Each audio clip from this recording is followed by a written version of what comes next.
today's video, we heading out to take a look at a couple of cars. Like I told you guys before, the Mercedes is supposed to be my stepping stone. So it's time to figure out what the next move is going to be.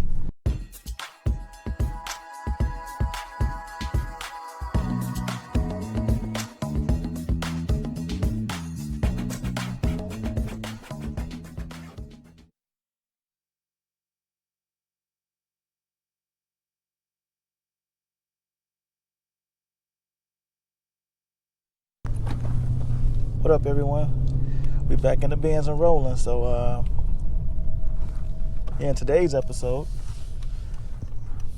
video, we heading out to take a look at a couple of cars. Like I told you guys before, the Mercedes is supposed to be my stepping stone. So it's time to figure out what the next move is going to be. I've been in some serious talks with a couple guys about a couple C8 convertible Corvettes. But realistically, I just can't see myself paying 20 grand over a sticker, and the lowest I can get right now is 11.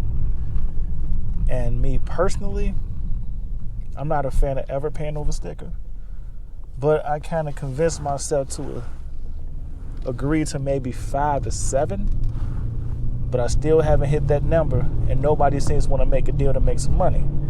So we're going to check out several cars. I want to look at an Acura NSX. I want to look at a Audi R8. I want to look at a Porsche Carerra S. I want to look at a 2019 Chevy Corvette Z06. I know I've had a Corvette before, I had a C7 Corvette before, so going back to a C7 Z06 isn't ideal, but I'll just be real with you. I had my fun with the Benz. I love the car, but I really miss that drop top feel. And since I don't have the drop top aspect anymore, this panoramic roof only gives me so much appreciation for life. The convertible life, that is. So I'm looking to do something different. So out of the cars I previously mentioned before, I'm pretty sure I may not go with a convertible R8, or the Acura NSX doesn't even have a convertible option. I mean, I've been trying to talk to, or let's say I've been trying to work out and negotiate some prices on some convertible cars because I really miss that lifestyle. But realistically, the Acura NSX seems to be the best deal I can get, not physically being at a dealership right now. And I truly like it, but I know it would just be another transition car because I can't see myself being in longer 2 years and not being able to drop a top. So we're going to see how that works out, because I will always tell you, get the bang for your buck, get the most for your money. Now, I've been looking at 2 R8s, or actually a few R8s, but the 2 I've narrowed down I want to go take a look at personally, like get more in depth with. One is a hard top V10, but it has a lot of carbon fiber throughout it.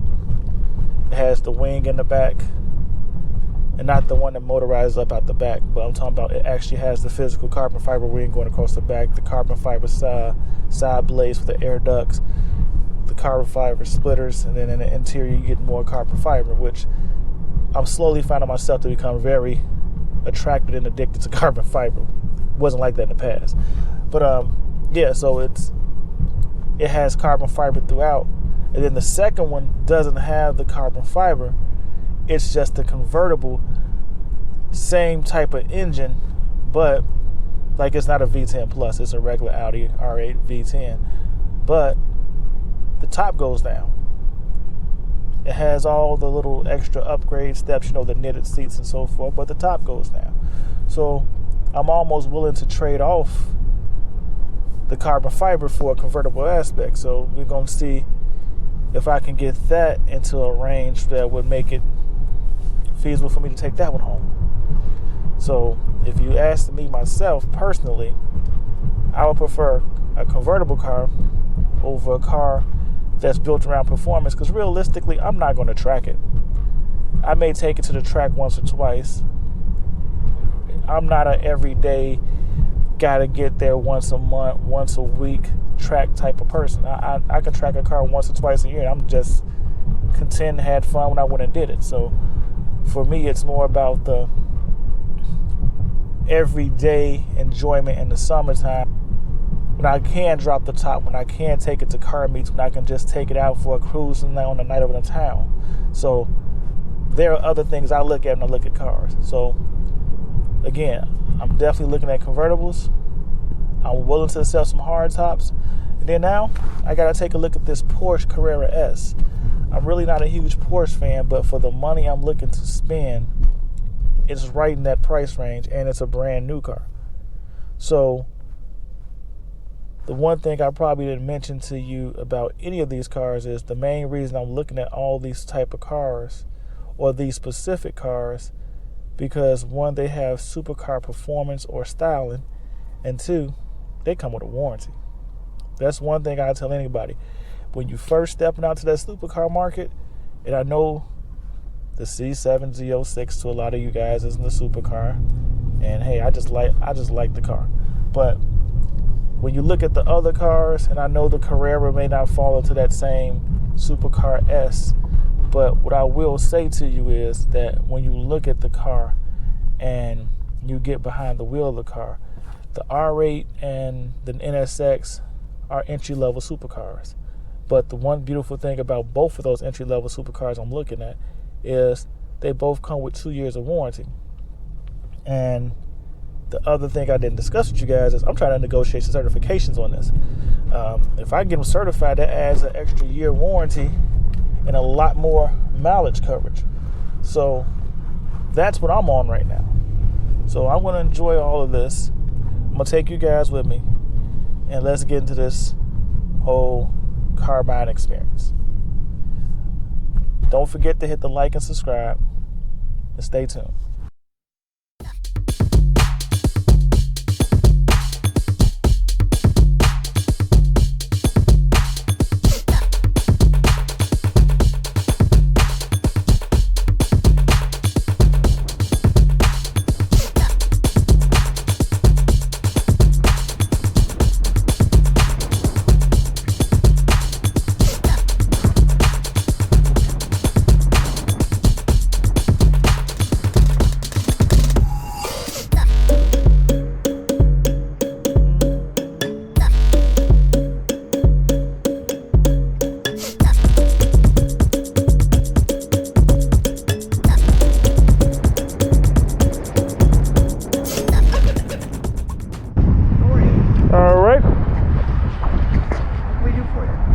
For a 911 Carrera S. Carrera S. Do you happen to have one? We have a Carrera. We have a 4S. How much difference is that in price? There's price between a standard Carrera and a 4S. So this one's going to be around 120 and change. That one's going to be around 146.9. So about $25,000 difference right around, give or take. Okay. I'll take a look at the 4S. Yeah. I ain't trying to get that high, but we never know what y'all got going. Yeah. This has got about 1,100 miles on it. The gentleman actually traded it in for a Target 4S. Okay. So, you just got the clear bra on the car. Get in the car and drive it. Do nothing. It's all been taken care of. Not a huge black fan.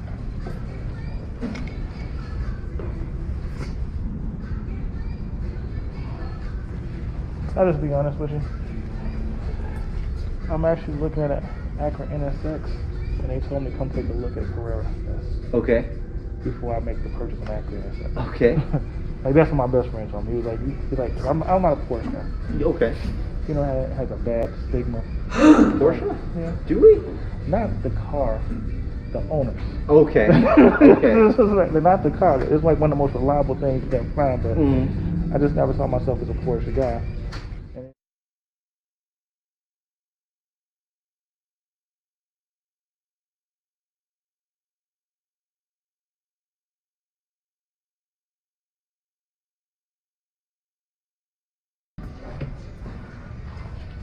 Good.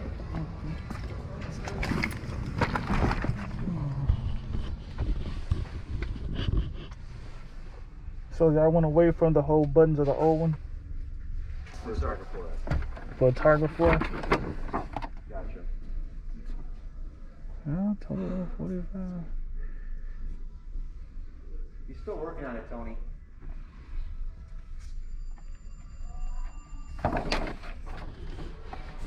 The back seats are pretty much non-usable, but they're there.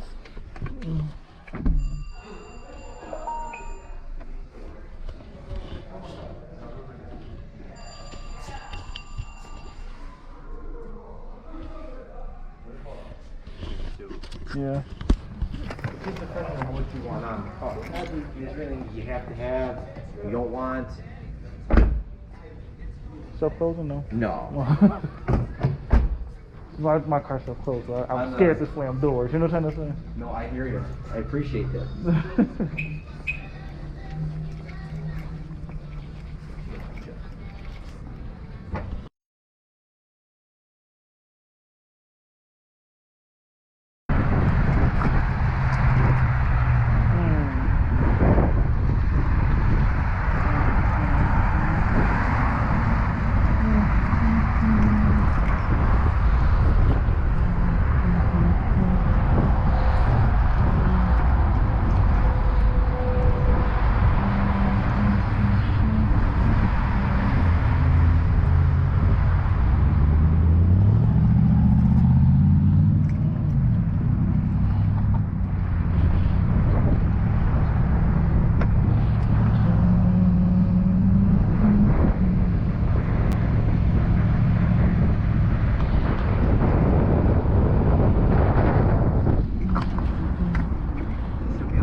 What's the sports package?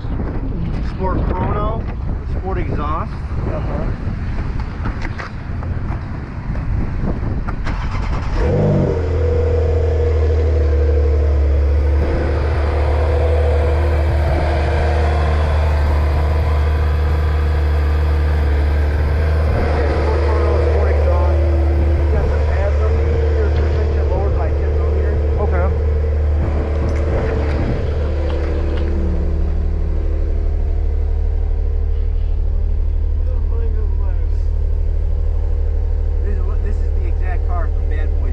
Okay. It really is. The only difference is that's a 4S. This is an S, so it's rear wheel drive.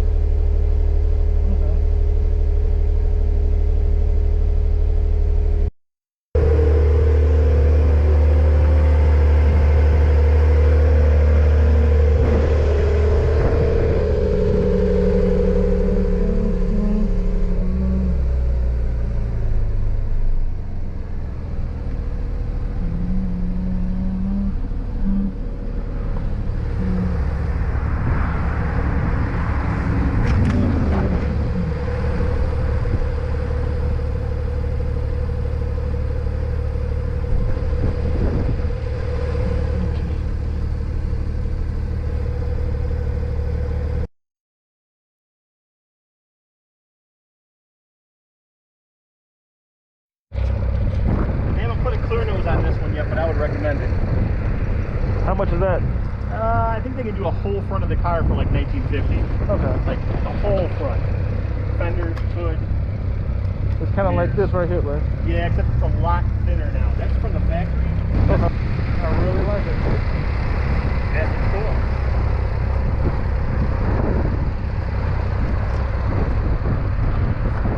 Definitely has a different look. It's a lot smaller.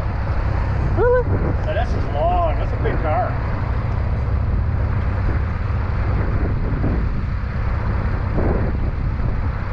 I got a 64 at home. Okay. 350 it's so small.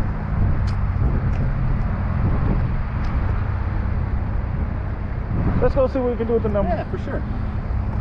Okay, if you want to meet me back in town.